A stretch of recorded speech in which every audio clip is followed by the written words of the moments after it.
어쨌든 세월만 가버렸죠 또. 자, 오늘은 첫 시간이니까 오리엔테이션을 하고 일찍 마치도록 할게. 디지털 공학 1 할 때 1학기 때 시작할 때 전체적인 개요를 이야기했던 기억이 나는데 다시 한번 조금 더 짚고 가도록 할게. 우선 여러분 교과서의 챕터로 보면 2학기에 배울 내용이 6장, 7장, 9장, 11장 이렇게 4챕터로 구성이 되어 있습니다. 이 4챕터로 되어 있는 구성에 대체적으로 내용을 보면 우리가 내가 1학기 때 이야기했던 우리가 1학기 때 가장 큰 내용이 조합 논리 회로를 이해하고 그리고 설계하고 하는 것이 큰 목표라고 그랬고요. 두 번째로 이 2학기 때 할 내용 중에 가장 큰 내용은 순수 논리 회로 요거를 이해하고 설계하는 것이 가장 큰 목표입니다. 그리고 이 두 개를 다 이해하고 나면 이제 기본적인 컴퓨터의 구조, 명령어 뭐 이런 것을 이해해가는 이 과정으로 이렇게 진행을 해갈까 합니다. 2학기 내용 중에 조금 더 들어가 보면 이 레지스터 이런 내용들을 좀 하게 될 거고요. 그리고 그 다음에 이제 카운터, 우리 가장 손쉬운 많이 기억하고 있는 카운터는 여러분이 갖고 있는 시계죠. 이런 레지스터나 카운터 이런 것들은 다 기본적으로 뭐를 베이스로 이루어져 있냐면 메모리를 베이스로 이루어져 있죠. 이런 내용들을 이야기하게 돼 갈 거고요. 그리고 1학기 했던 우리가 가상기가 있어요. 가상기가 있는데 그 가상기의 개수가 여러 개 있는 거, 비트 수에 따라서 병렬 가상기가 생기고 되고요. 4비트 병렬, 뭐 16비트 병렬, 뭐 24비트 병렬 이런 병렬 가상기가 생기죠. 이 병렬 가상기는 또 뭐의 가장 핵심적인 요소가 되느냐면 ALU, Arithmetic Logic Unit 해가지고 산술 논리 연산 장치 하는 ALU의 구조에 관해서 이야기를 조금 할 것이고요. 그리고 난 뒤에 이것들이 다 이해가 되면 이것들이 다 대충 이야기가 정리가 되고 나면 이 내용을 가지고 이 지식을 가지고 어디로 오느냐면 기본 컴퓨터 논리 구조 뭐 이쪽 쪽으로 이야기를 계속해 나가려고 합니다.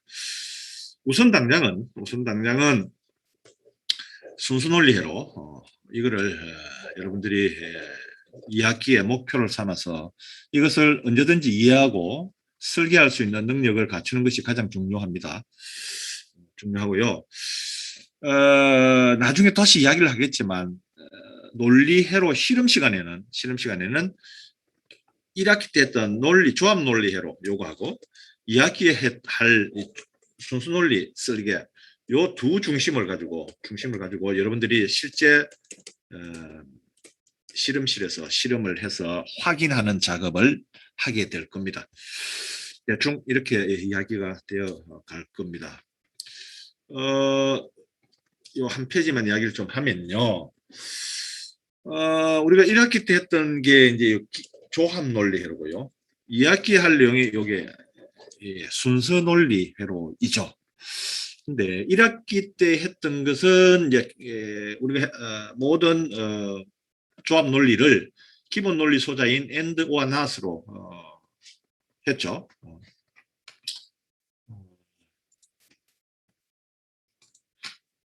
했었는데 이 조합 논리는 우리가 기억이 나겠지만 입력 X가 딱 들어오면 입력 X가 정해지면 출력이 항상 정해져 있습니다. 언제든지 그 입력이 들어오면 언제든지 그 출력이 나오죠. 그를 수식으로서는 y 꼴 fx겠죠. fx인데 x의 값에 의해서 y가 결정되어지는 그런 거죠. 항상 그 값은 가지고 있죠. 그 출력은 그러니까 어떤 상태에든 그 입력이 들어오면 출력이 정해지죠. 그와 같은 것이 기본 개념이 조합 논리 회로이고요. 조합 논리는 순수 논리로는 요거를 이제 일반적으로 이제 영어로는 시퀀스리라 그러고 이거를 우리말로 이제 이 시퀀스를 번역하는 과정에서 순차라고 번역하기도 하고 순수라고 번역하기도 하는데 둘 다 씁니다. 우리는 그래서 순차 논리 회로라기도 하고 순서 논리 회로라기도 합니다. 그럼 같은 이야기고요. 영어 원어는 그렇습니다. 그래서 이 순서 논리 회로는 우리 순차 논리 회로는 순수 논리 회로는 뭐에서 생기냐면 조합 논리는 출력값이 입력값의 함수지만은 순차 논리의 출력값은 뭐에 있는가? 입력값하고 또 하나 더 있어요. 직전 상태의 y값. 즉 무슨 말인가 하면 y값은 출력이잖아요. 이건 출력값이에요. 그러니까 출력값과 입력값의 요 두 상태에 의해서 다음 상태의 출력이 정해지는 그런 거죠. 예를 들면 우리가 간단하게 시계를 생각해 보면요. 시계를 생각하면 31초 다음에 32초가 오잖아요. 그러니까 카운트는 카운트지만 31초라는 그전 상태를 알고 있어야 다음 플러스 1을 해서 32가 되는 것이잖아요. 그러니까 32가라는 상태는 출력이 30이라는 것은 그전 상태 31과 입력 어떤 트리거로 인해서 입력이 들어온 거예요. 이 두 개의 조합으로 인해서 요 다음 상태를 만들어내는 그런 무슨 개념을 가겠냐면 시간의 개념을 가있죠. 그게 이제 순서 논리 회로이죠.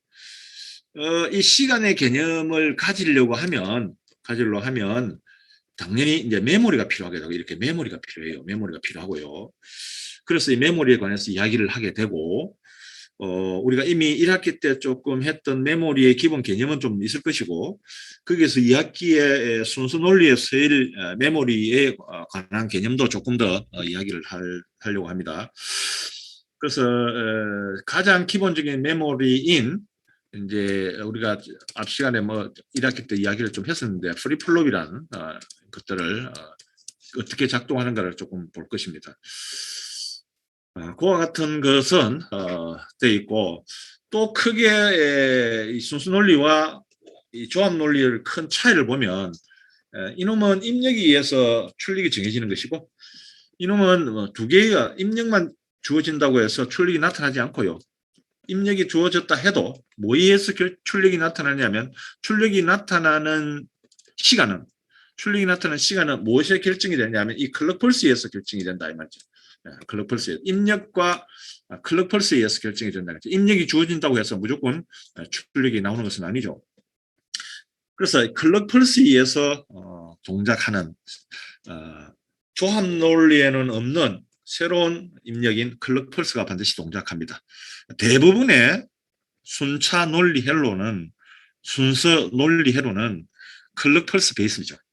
기본적으로 클럭 펄스를 베이스로 해서 동작하는 것이 일반적이다 이렇게 보면 됩니다. 순차 논리 회로는 좀 전에 얘기했듯이 외부의 조합 회로 논리 입력하고 과거의 출력 그러니까 그전값이 y 마이너 해놓은 게 과거 출력인데 과거 출력이죠. 과거 출력에 의해서 요 두 개에 의해서 현재 출력이 결정된다 이런 것이죠. 현재 출력. 요것도 현재 출력, 과거의 출력, 뭐 출력을 YT라고 하면 과거 출력은 YT-1, 미래 출력은 YT 플러스 1, 뭐 이렇게 표현하기도 하는데요. 이것들은 이제 수식으로 표현하기 위해서 개념상 그렇게 여기는 이제 현재 출력 YT-1은 1초 전에 그러니까 한 클럭 펄스 전에 과거 출력이죠. 과거 출력. 이건 이제 미래 출력인데요. 이렇게 표현을 하죠. 수식적으로는 이렇게 표현을 합니다. 그것도 나중에 다시 이야기를 좀 하도록 할게요. 그리고 출력이 결정이 되고 입력하고 과거 출력에서 결정이 되고 동시에 뭘 가지냐면 메모리를 가지고 그 출력은 다시 현재 출력은 다시 다음 출력을 위해서 메모리에 저장되는 형태로 시스템이 회로가 작동하는 것을 순차 논리 회로다, 그렇게 이야기를 할 수가 있네요.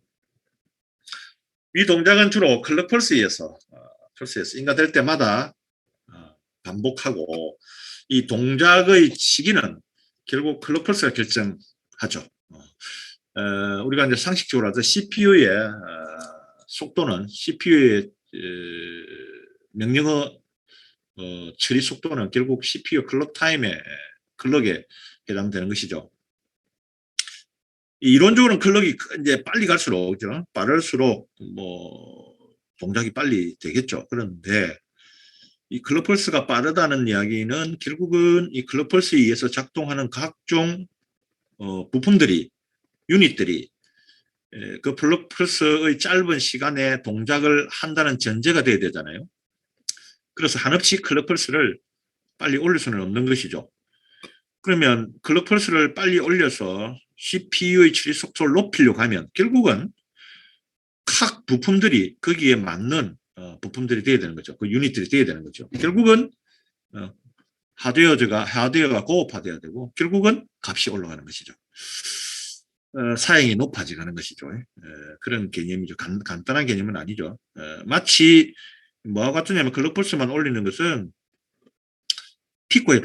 티코라는 조그만한 경차에다가 엄청난 속도의 스포츠카의 엔진을 올리는 것과 똑같은 거죠. 올릴 수는 있습니다만 실제 작동하기가 쉽지 않죠. 아마 얼마 못 가서 부서져 버릴 겁니다.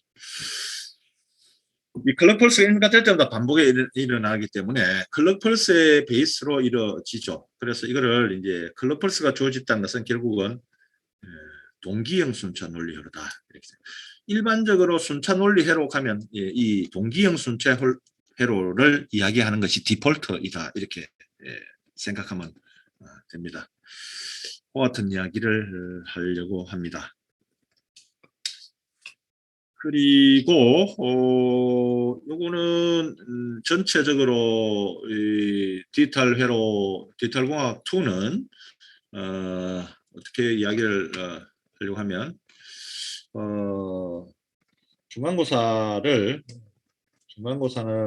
한 강의 계약서 봐서 알겠지만 40%, 기말고사를 40%, 그 다음에 과제를 10%, 그 다음에 그 출석을 10, 이렇게 해서 100%로 이렇게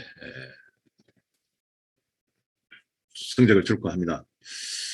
이 과제는 1학기 때 했던 방식대로 계속 해 나갈 겁니다. 그리고 출석은 여러분들이 여기에 줌에 들어올 때에 들어오는 것을 제가 이제 다운을 받아 놓는데, 그 다운 받은 걸 가지고 출석 정리를 하도록 하겠습니다. 대충 그렇게 해 나가면 될 것 같네요. 오늘은 한 요 정도로 오리엔테이션을 할까 하는데, 혹시 이 교과목 진행과 관해서 질이나 뭐 다른 질이 있으면 이야기를 하세요. 지금부터. 의문사항이 없어요? 교수님, 이거 PPT 자료를 혹시 학과 사무실, 그러니까 학과 자료실? PPT 자료는 다음 주 내로 그 강의 자료실에 올려놓을게. 네, 알겠습니다.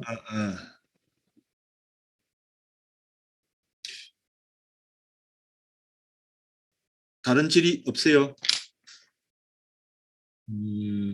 자, 그러면 오늘은 뭐 좀 빠르지만 일찍 마칠게요. 오늘 첫 시간이라. 2학기 때는 조금 시간이 여유가 좀 있습니다. 그래서 조금 여유 있게 해도 될 것 같습니다. 자, 마치도록 할게요. 네, 고생하셨습니다. 다음 주 봅시다.